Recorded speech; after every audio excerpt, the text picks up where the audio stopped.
And chances are the item that they grabbed is going to be under some kind of copyright license. And if found out, that could create a copyright legal issue, which could cost up to $250,000. The Making Business Effortless podcast mission is to support successful entrepreneurs by sharing the stories of high performing service based business owners while sharing tips and helpful resources so you can buy back time and make more wealth in your business and in your life. I am on with Kyle Perkins today of Big Frog of Raleigh, North Carolina. So, to make it easier on everyone involved, we're going to let Kyle give us a short preview of what he offers. But today's subject is around copyright, how color works with your graphics, as well as screen printing, which is Kyle Perkins' zone of genius, really. But he does know an extensive amount around color and copyright. So it'd be useful for both digital, whether you want to print it or digitally, whatever you want to do with your content, with your branding. Kyle is your guy. Thank you, Kyle, for coming. Thank you, Leah. A pleasure to be here. Okay, so tell me a little bit about Big Frog and what it offers people. Sure. So Big Frog itself has been around for about 15 years. My store has been around for about 5. We're located in the North Raleigh area. We actually have a customer experience center where customers can come in and touch, feel, and try on different types and sizes of garments. And on top of that, we also offer many different decorating services, including direct to garment printing, embroidery, screen print, and many others to get exactly what you want to see on what you want to wear. Quantities start as low as 1 to as many as you need. So we help out anyone from clubs to organizations to churches to schools to businesses to the one off family gift for the birthday or anything else. So just here to help out and uh, educate others on making their job easier to make my job easier. And that's why I'm here. Yeah, I met Kyle at a networking event and he did an amazing presentation that was incredibly informative. So in case you're wondering why are we talking to Kyle today, I'm a digital person. If you're a digital person, this still applies to you because what he had to say about how color works and the copyright was incredibly important for business owners. So I want to start off with we'll hit the copyright at the end, but let's start off. You mentioned something about how color works on paper versus t-shirts versus digitally, which I found was pretty interesting that a lot of people probably aren't aware of, along with the type of files in order to get those really clear, crisp images that we're looking for. Mhm. So, in general, there are at least 3 different types of printing methods when it comes to actually decorating items. And I'm not just talking t-shirts, but paper and even digital assets such as websites. The 3 primary color spectrums would be the RGB or the red, green, blue spectrum. That usually consists of 3 to 6 alphanumeric codes, which are called hex codes Hmm. or a 3 set of numbers from 0 to 255. And basically, you combine all of those to make the color white. And that digitally allows colors to show up on a screen because the default color is black and it needs extra power, extra color, extra combinations to show that as white. So anything you see white on the TV or white on a digital billboard or white on your cell phone combines all those colors together to get white. That includes, like, the The ex- background that you're talking about, like, Mhm. if you have it set to night mode versus just regular, that includes that as well? It's actually sitting on a black background, is what you're saying? Yes, by default, yes. Cool. Okay, cool. Yeah. So like when you turn your phone off and it goes black, that basically means that it doesn't have power to the display, and that is the default mode. So it needs extra mode and extra color to show the color white no matter what you're using. Okay, okay, so night mode is that still using color, or are they taking some of that out of there to go into night mode, or do you know anything about that kinda technology? So yes and yes, they're still using Mhm. color, but night mode uses a special filter to actually decrease the amount of colors being shown. So it wouldn't be as bright of a white or bright of a red or anything It's else actually because white. Okay. yes. Mhm. Or it's actually yeah, okay. That's Yeah. interesting. And then I remember during your presentation, not just digitally, what was interesting is so you're saying that it has to make white digitally, but then you said something about on paper, which paper's Yes. usually white, right? So is there a difference in the way the color works on paper?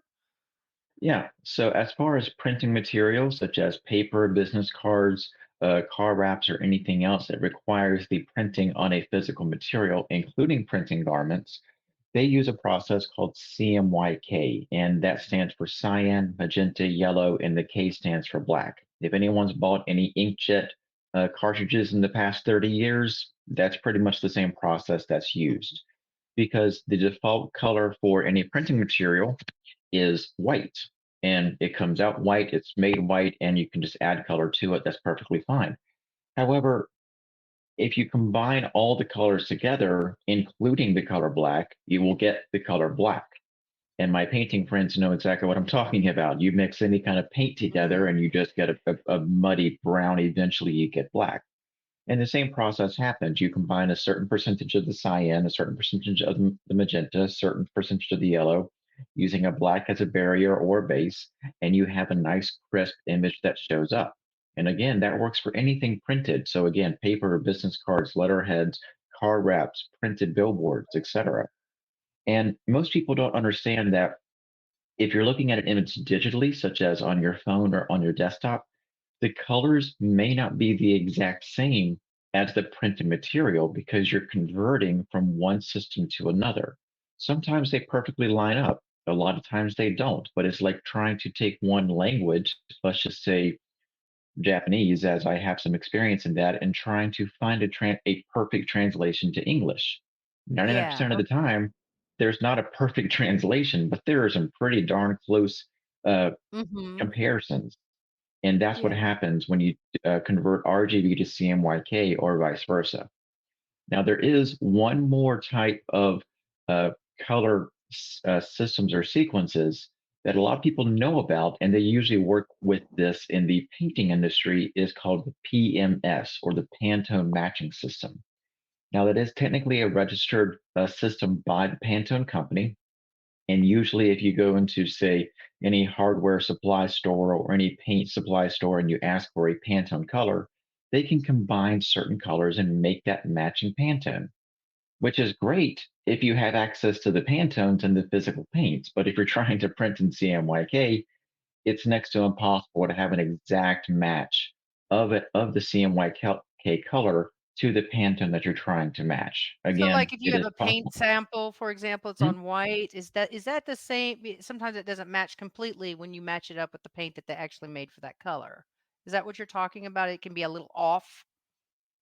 It can, as far as their internal system, but it can also be off when you're trying to convert from one system to another. Mhm. So a lot of people come in and say, "Hey, my company color is," I'm just going to throw a number out here, Right. PMS 120. And we can do our best to match up that color, but it's not going to be exactly the same shade. Maybe off by a hue or two or a shade or two. But if you're trying to get that exact PMS color, unless the person you're working with has a way to match that exact PMS color, it's not going to be exact. With And I the actually just language that it needs, mm, right? Yeah, right. okay. And I actually just found out last week that the Pantone company that actually has the whole system registered, they do release a matching book of various CMYK and RGB Oh, colors, but they update that every single year, whether yay. out of pure stubbornness or they're trying to make money. I don't Who know, knows? but if yeah, so if someone for the past 10 years has been using the same RGB color for a certain Pantone, chances are that's been updated and that RGB color is no longer valid. Okay, so now that leads me to because the bulk of my audience does use Canva, and you mentioned Mhm, Canva in your mhm, presentation. Now, this has to do with Canva gives you the opportunity to use hex codes. And that's mhm, why I yes. wanted to do this little preview about color because that's how Canva talks. It says hex Mhm, codes. And it also, because it's a digital product, but it does offer printing services and things like that, mhm, which we went into that explanation. But I think the biggest thing with Canva is the files that you need to use if you want to translate, let's say, your logo to a mhm. shirt or to a piece or to a card, like you said. Are there certain files that do better if you're wanting to do take your digital stuff and put it on swag, so to speak? Is there a certain file that you tell people that, hey, it's better to do it this way versus that way? So yes, not specifically in the color aspect, but more of the file size and Right. scalability. Uh, Color's a whole different thing, and Canva's Mhm. the developers behind Canva have done a very good job using a converting process for colors. But as far as file quality itself, my recommendation, especially using our own software, is to use a vector-based file. Now, most people have no idea what a vector-based file is. They just know a JPEG or a JPG, and that's pretty much what they've used for the past 30 years. And that's perfectly fine for some cases, but most cases, if you're taking a tiny, tiny JPEG image and you're trying to scale it up to put on a, say, a t-shirt or a billboard or the side of a truck or something, it's not going to look very good. So by default, I would recommend using what's called a vector file. And a vector file has all of the paths and the color fills for that specific file in what's called a scalable environment, which means that you can take the same file, you can make it super tiny, and you can also make it super big, and it will Without magically. Hmm? And it'll magically scale up and down without losing any quality. So you won't get any of those little blurry bits that most scaling up features get. I mean, everyone loves CSI, but we're not in a CSI world. We can't just right, right. magically enhance everything. And AI is getting there, but it's not Mhm. perfect. No. So if you have the capability to use a vector file, such as an SVG or an Mhm. EPS, that would help out graphic designers and most people that use those graphics in most scenarios. If you don't have access to one of those files, then my recommendation is to use either a very high quality PNG with a transparent background, or if possible, see if the logo can be put on a PDF so it can be extractable. Now, not all PDFs Okay. have great quality. Most times, when you're trying to export something in Canva or Photoshop or anything else, it has the ability to export to a PDF as a option, which Mhm. can work, may not, but usually does. And if for some reason any of those are just not accessible, or the HR department doesn't know what it is, or your graphic designer has no idea what to work with, then by default, the extreme fallback is the highest file size JPEG possible. It won't be able to do everything necessary to do the maximum scalability, but it'll at least allow most graphic designers to take a large image and scale it down as necessary. Maybe not use it larger, but definitely use it smaller because Yeah, the it's exact usually I the noticed that too. When you try to blow up an image, it gets like Mhm, blurry and weird even when I've tried to put it on my website because mhm, of the just, whatever you're doing, it wants to blow it up and then it's like it looks awful. yes, And I've experienced and that's what you're saying is that it's better to go big so you can go small, but never small and go big in some cases. Unless you're using exactly, yes. like a Mhm, vector file or something like that can translate it a little better to zoom in. yeah. Mhm, Okay. All right. So now we've got all that down. We got our colors. We got all that. Now we're going to get mhm, into the copyright aspect because the mhm, reason why I wanted to talk about colors and, printing and Canva and JPEG files and all of that is because we all know we're all on Canva making things. mhm, And you could get images from anybody and everybody under the sun. And I thought that this is, while we're learning about color, while we're thinking about the file, you also need to be paying attention to these certain things about copyright. And they are things that I didn't even think about, but knew. I'm always cautious when it comes to, like, say, mhm, Disney, mhm, because they will hunt you down and tell you to stop that. But I did find it interesting what you had to say about which one was usable as a quote unquote Disney character. So if you can mhm, explain that, and maybe that will help a little bit for people to understand about copyright. Now, we also have to do the disclaimer: you are not a lawyer. mhm, You're just basing this off of information that you know from your experience. But please, if you want to know if your stuff is copywritten or you need to, or you're following copyright guidelines, please talk to somebody who has the legal background to advise you. Okay, mhm. Kyle, go ahead and tell us a little bit about Disney and what to be aware of. Thank you. And to add to the legal disclaimer, there are specific copyright and trademark lawyers that specifically work in this field. So by all means, please reach out to them. a quick 5 to 10 minute question may or may not cost some money, but at least have the answer versus don't have the answer. Because it could So cost you money down the road. a lot of money, yes. Okay. um, so before I get into the whole Disney aspect, let me also talk about what copyright is as far as the graphic designer side of things. And most people usually think that they can just go onto Google, find an image, grab it, and send it to the graphic designer and use it. And 99% of cases, that image that they grabbed is most likely copyrighted, which means that somebody else actually has the rights to that image. Most people just can't go online and grab an image and say, oh, it's mine, I created it, and have no idea where it came from or what the source files are or anything else. And chances are the item that they grabbed is going to be under some kind of copyright license. And if found out, that could create a copyright legal issue, which could cost up to $250,000 plus Mhm, if a lawyer decides to chase after you. mhm. So, to use Disney as a very good example, I love Disney. Disney's done a I do lot of great too. things, but they are very, very, very strict about their copyright laws. Mhm. Now, for example, a certain mouse entered the public domain market in the past 30-ish days. And a lot of people think that, oh, well, because the mouse entered the public domain, I can use it. Legally, not. Most people think that because the Steamboat Willie version of the certain mouse entered the public domain, that they can use any of the mouse. But in fact, only the Steamboat Willie version, the black and white with the captain's hat, no gloves, and solid color pants version, did enter public domain back in the 1920 whatever day that came out.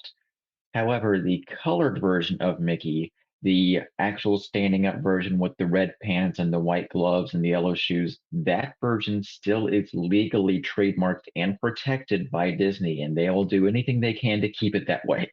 Mhm. Well, So, he's a logo pretty much. yeah. And if anyone thinks that they can just go out there and grab a Mickey logo and put it on their shirt or their business card or anything else and think they're going to get away with it, Disney will come after you. They have a lot of high-powered lawyers and they will find out. And Oh, if you yeah. think that you're the one exception to the case and you're in a small town and no one will find you, They will they find have you. ways to find you. I know the schools avoid using, Disney, it seems like at all costs. I was in a very rural area, and they were like, "We are not using Disney. They will come after Hmm. you." And they had been gotten by for just showing the movie. Hmm. And then a lot of people, "Well, that's education." Well, Disney's kinda picky about how you do that too. So, yeah, Hmm. Yeah, yeah. the actual definition of that would be the fair use license, where you could use it for Mhm, educational purposes. But again, that is, while a legal term, not a legal definition or a legal usage of items like that. And yes, Disney can find ways to get you for that. mhm, And again, there are many different versions of certain images and logos and characters that Disney has, but that also doesn't mean that Disney owns the right to that specific character. To use a different one, Winnie the Pooh recently entered the public domain, but Disney owns the yellow version with the red shirt. The actual character from the original stories that has no shirt, that version has entered the public domain. So anybody can use that as they want and be able to do anything with it. However, the moment you put a shirt on that bear, it's a copyright issue. mhm. However, Maybe the they uh, are. to use a more open example, the version of Snow White that everyone knows and loves that's been around for 50-ish years. Right.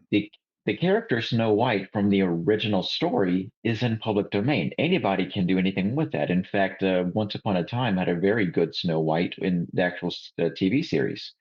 But again, the Disney version with the dress and the blue and everything else, that version again is owned by Disney and they will come after you. But if you just want to use Snow White and the ability to talk to animals and stuff and have all the dwarves, that story, that those characters are in public domain. Just make sure not to use the Disney design version. So in other words, don't have Sleepy involved. That's why when we see some of Mhm, these movies, when they do it, you're like, "Well, where's Sleepy Dopey and all that?" Well, because they know it's copywritten and they're just not gonna go down that road with it. I think they even take careful they're even careful with the villain as mhm. well. To an extent, yes. Yeah. Yeah. They're I mean, it may be overkill, but they're going, "We're not gonna copy them at all." Exactly.